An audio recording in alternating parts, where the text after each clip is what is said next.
That, for instance, in my own case, I find a home that I want.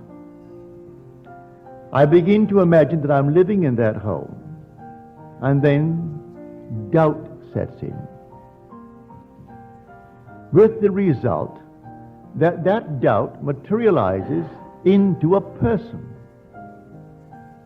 And that person has more money than I have, and he buys the home, leaving me out in the cold. I know from that experience that every person in my world only reflects a mood in me. Everyone that I meet, whether I know them or a stranger who buys the home that I wanted, when the doubt set in, the doubt materialized into a person. I didn't know him, but he only reflects that mood of doubt in me. So he has more money and he buys the home, and I am out in the cold. There is only one creative power in the world, and there is no other power than this one power. And that one power is your own wonderful human imagination. That is God. There is no other God. He is buried in you, and the day will come, he will awaken within you. When, and I trust it is now, that I could turn you from this world of seeming reality on the outside to a world of imagination. So you actually live in your own wonderful human imagination. If you do, and you really turn into a being who believes in the reality of his own imaginal acts, you are then on the verge of rebirth. It does not say when.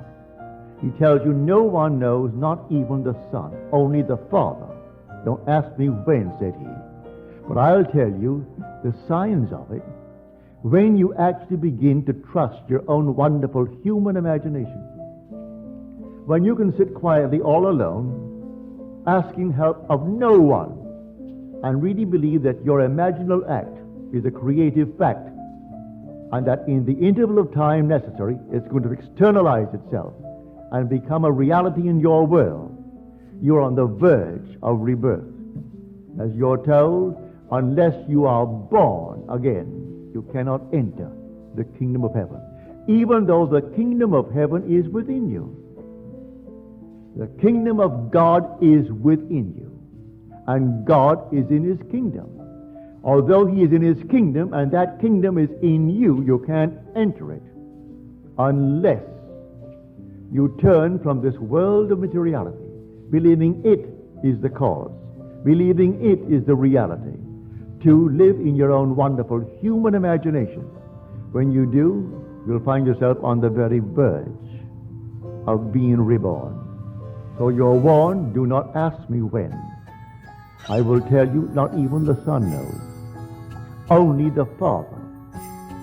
But I'll give you the symptoms of it when you can trust your own wonderful human imagination. That will be the symptom. Can I stand here tonight and take any request? It doesn't cost me anything, and it's a joy if it's within what I call the golden rule.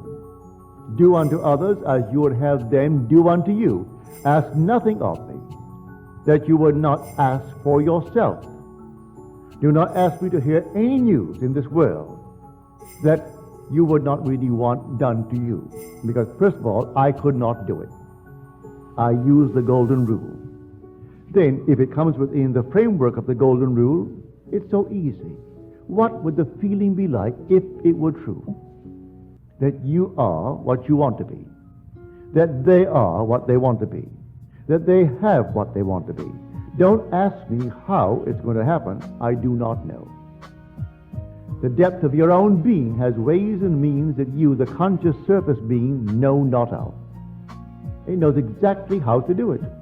So don't ask how it's going to be done. So when doubt sets in, as he said in his letter to me, when the doubt set in, that doubt materialized in the form of a person who also wanted that home and had more money and bought it. and left me out in the cold. I can tell from the uprising of moods within me that I'm going to meet certain people. And I do. The mood, you can suppress the mood.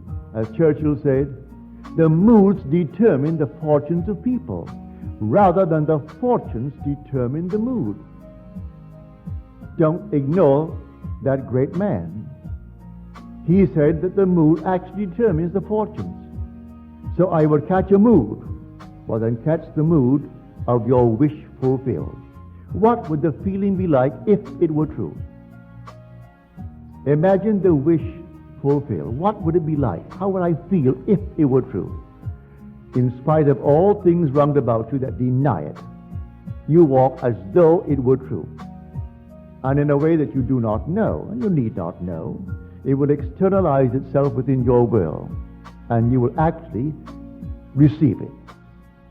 Listen to these words. With God, all things are possible.